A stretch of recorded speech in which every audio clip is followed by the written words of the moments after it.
¿Qué coche me compro? En realidad, esto es una pregunta que mucha gente me hace cuando conoce que me dedico a la investigación en motores. Antes, las preguntas eran siempre del mismo estilo. ¿Me compro un coche diésel? ¿Me compro un coche gasolina?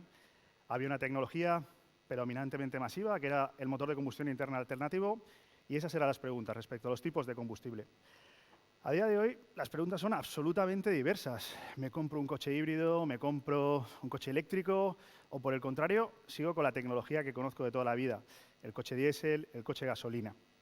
Además, a ustedes, aparte de esta diversidad en tecnologías, a ustedes les están bombardeando constantemente en las noticias acerca de prohibiciones o propuestas de prohibiciones respecto al uso de los motores de combustión interna alternativos. De hecho, en la Unión Europea, a partir de 2035, pues parece que va a ser difícil utilizar o comprar un vehículo nuevo con un motor de combustión interna alternativo y un combustible fósil.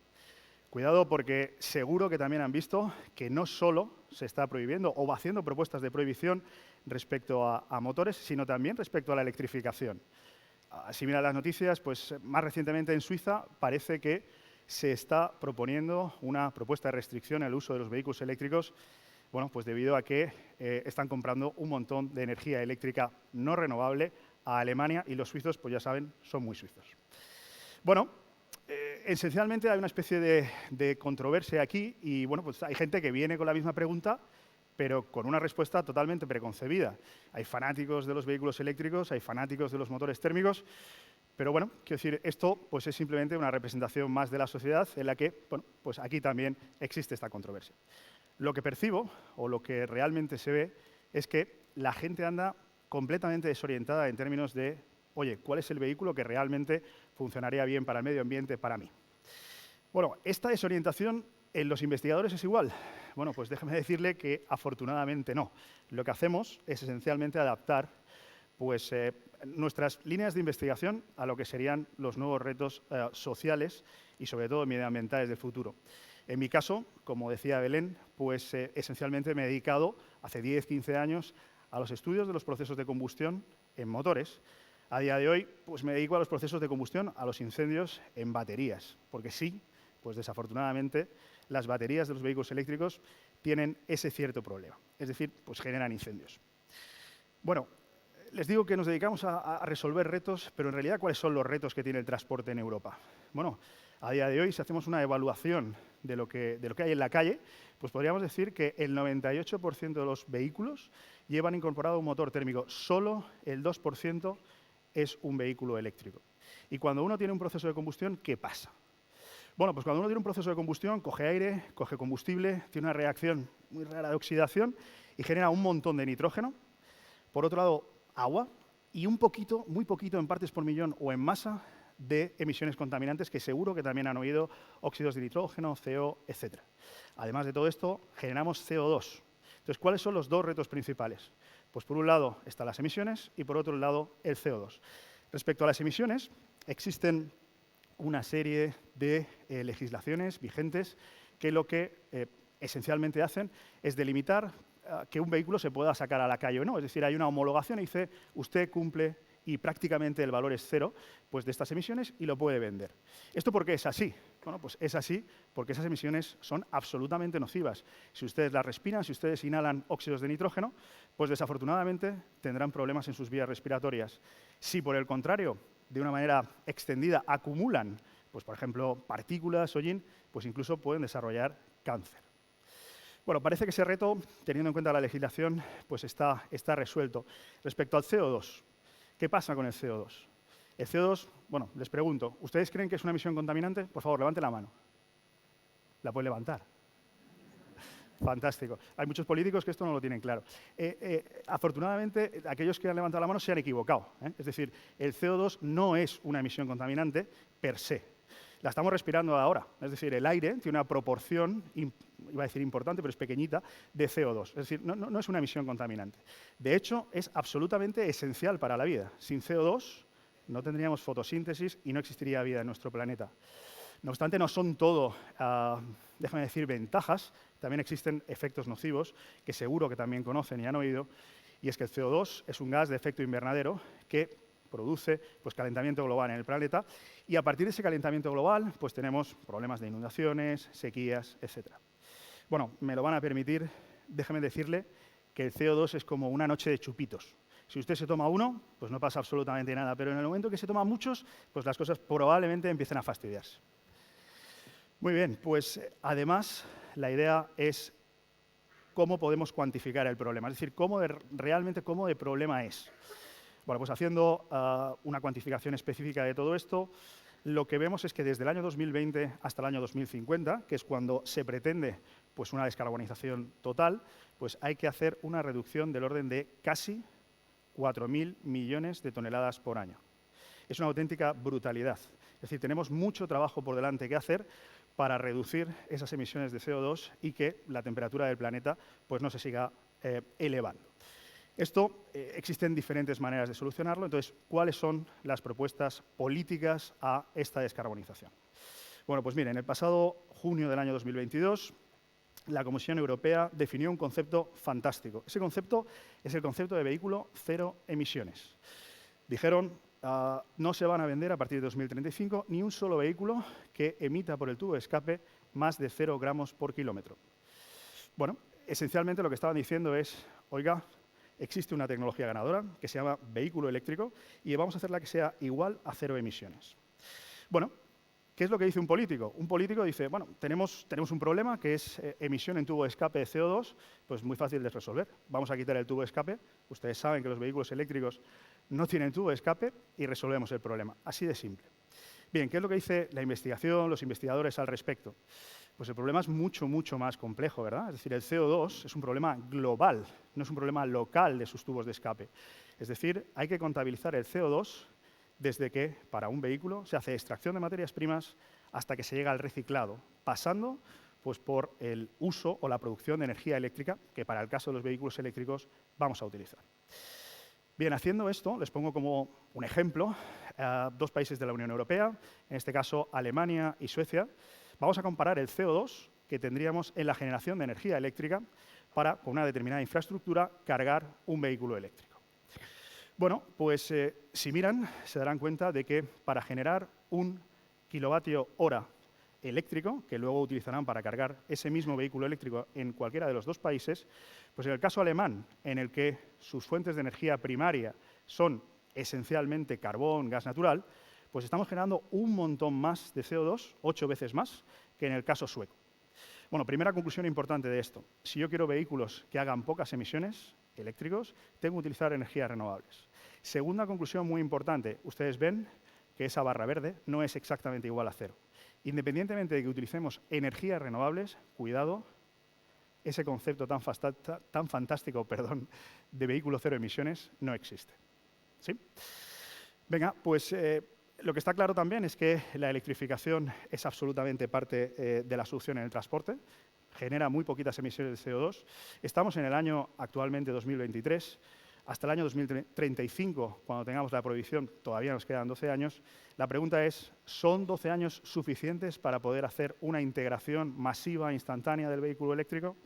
Pues miren, si ustedes miran cuáles son los requerimientos más importantes en términos de infraestructura, minería, energía eléctrica, se puede decir que los puntos de recarga habría que multiplicarlos por 12. Estamos cambiando un orden de magnitud, es decir, un montón. Tenemos que pasar de 250.000 a 3 millones de puntos de recarga. Por otro lado, en términos de minería, níquel, cobalto, litio, hay que multiplicar por 30 esa extracción. Y por último, tenemos que meter en nuestro sistema, que ya es deficitario a nivel europeo, un 15% más de energía. Y además, como les acabo de explicar en la transparencia anterior, esa energía tiene que ser renovable. Hay que multiplicarla del orden de 4 veces. Bueno, parece entonces que una implementación masiva y sobre todo en términos de función escalón, es decir, en términos instantáneos, pues es realmente complicado.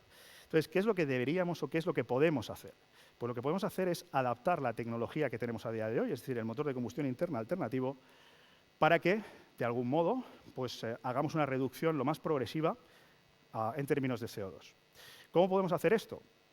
Pues, en primer lugar, mejorando la eficiencia de esos motores, es decir, mejorando la eficiencia de conversión de esa energía química que yo les decía del combustible, pues a energía mecánica en sus ruedas.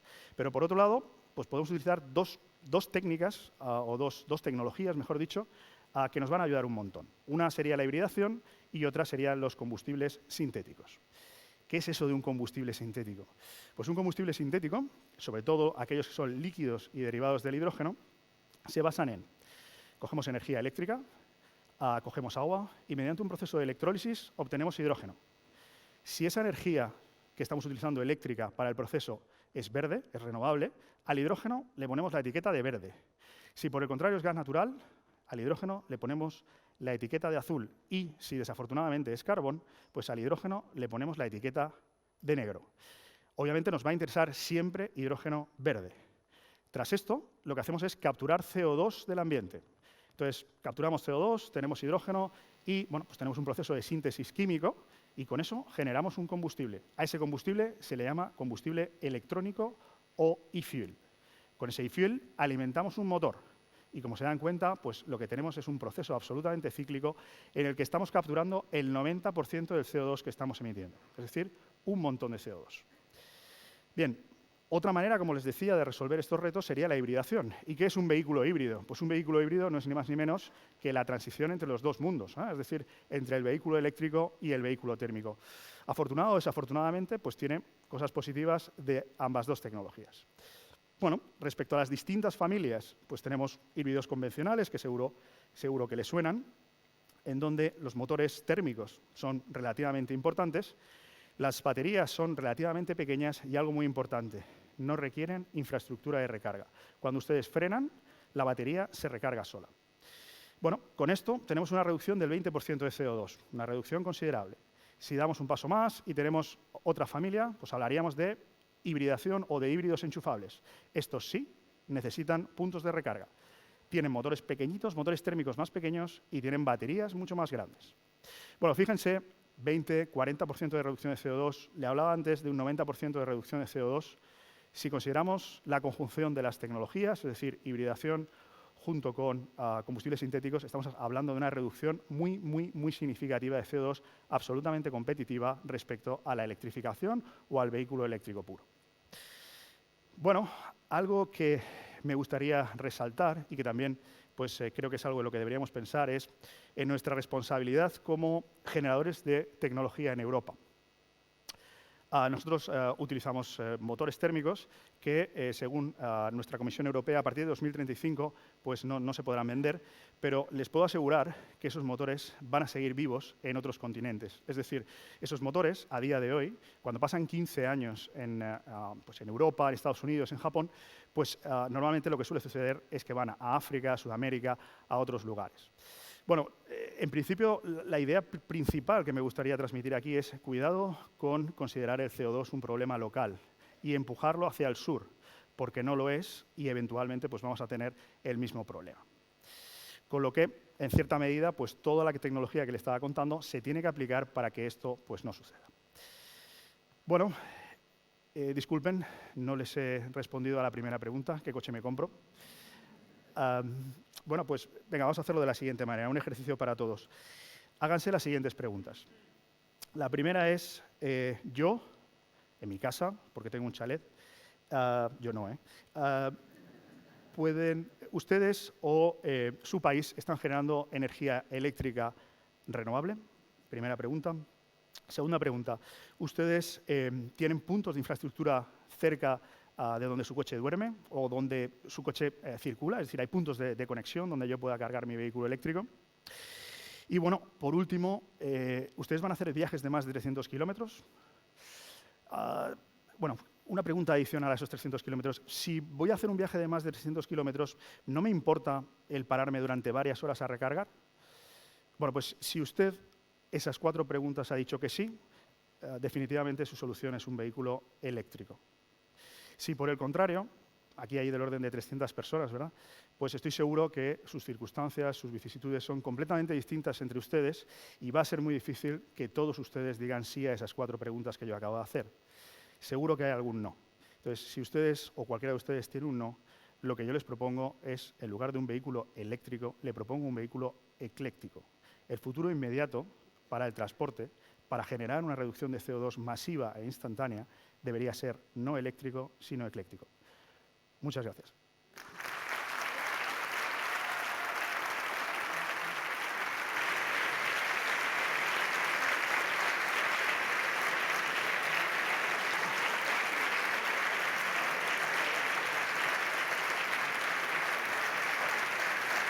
Muy bien.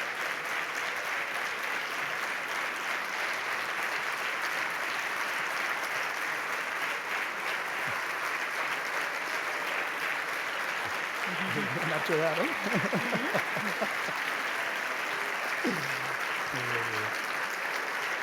Muy bien. Muchas gracias.